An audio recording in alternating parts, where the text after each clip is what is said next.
दिल्ली में सोने की कीमत 73,700 और चांदी 99,800 प्रति किलो रही। अंतर्राष्ट्रीय बाजार में स्थिरता के कारण भाव में हल्की गिरावट देखी गई। ज्वेलर्स ने अगले सप्ताह फिर उछाल की आशंका जताई है।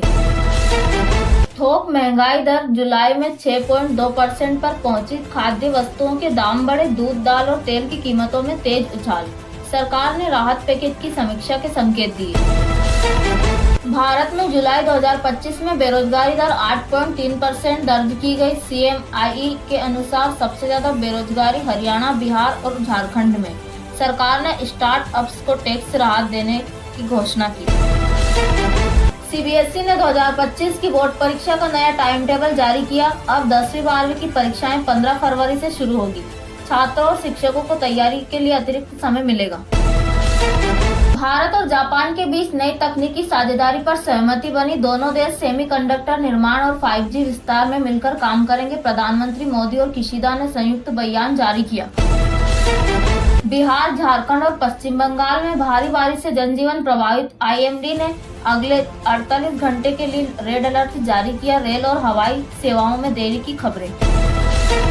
दिल्ली NCR में डेंगू के मामले बढ़कर 2300 पार। अस्पतालों में भीड़। स्वास्थ्य मंत्रालय ने एडवाइजरी जारी की। घरों में पानी जमा न होने दे।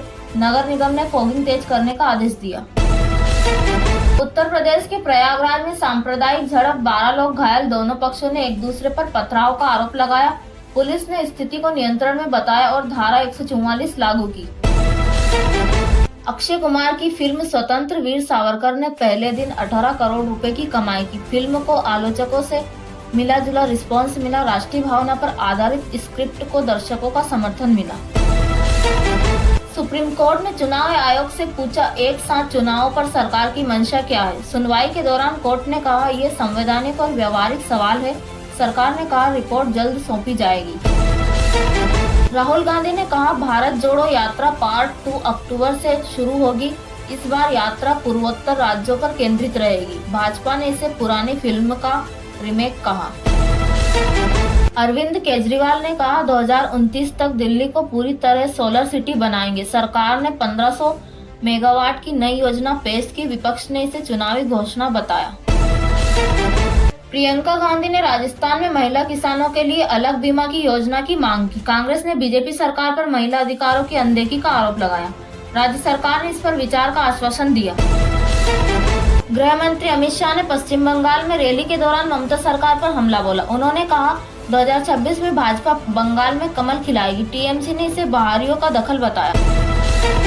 शिवसेना उद्धव गुट ने मुंबई में महंगाई के खिलाफ मार्च निकाला। उद्धव ठाकरे बोले, सरकार के पास जनता के खिलाफ जवाब नहीं। बीजेपी ने कहा, इनकी सरकार में क्या सस्ता था। तेजस्वी यादव ने दिल्ली में विपक्षी नेताओं की बैठक में भाग लिया। बेरोजगारी को राष्ट्रीय मुद्दा बनाने की मांग की। AAP, कांग्रेस और वाम दलों ने समर्थन जताया।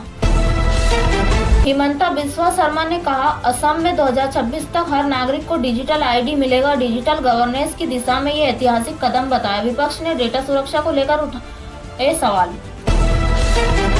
संजय राउत ने कहा, NDA में सब कुछ ठीक नहीं है, अंदरूनी दरारें साफ है। उन्होंने BJP JDU गठबंधन को दिखावा करार दिया। बीजेपी ने राउत पर अफवाह फैलाने का आरोप लगाया। योगी आदित्यनाथ ने कानपुर में 2000 करोड़ की योजनाओं का शिलान्यास किया। उन्होंने कहा, यूपी अब उद्योग का केंद्र बन चुका है। विपक्ष ने डेटा मांगते हुए सवाल उठाए। पश्चिम बंगाल की CM ममता बनर्जी ने कोलकाता में रोजगार मेला का उद्घाटन किया। राज्य सरकार 50,000 युवाओं को सरकारी नौकरी देगी। बीजेपी ने इसे धोखा मेला करार दिया। इसरो ने आज सूर्ययान 1 मिशन की सफलता की पुष्टि की। ये भारत का पहला सोलर ऑब्जर्वेशन सैटेलाइट है। नासा और ईसा से तकनीकी साझेदारी हुई।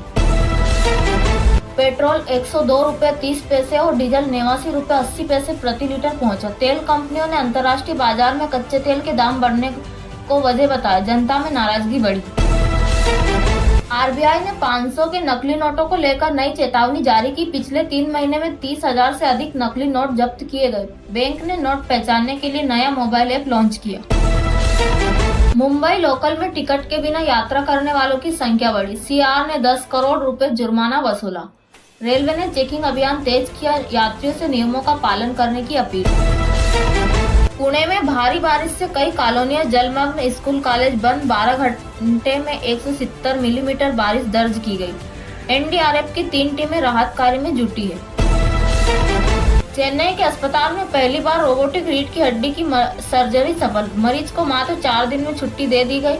देश में न्यूरो सर्जरी में बड़ी उपलब्धि।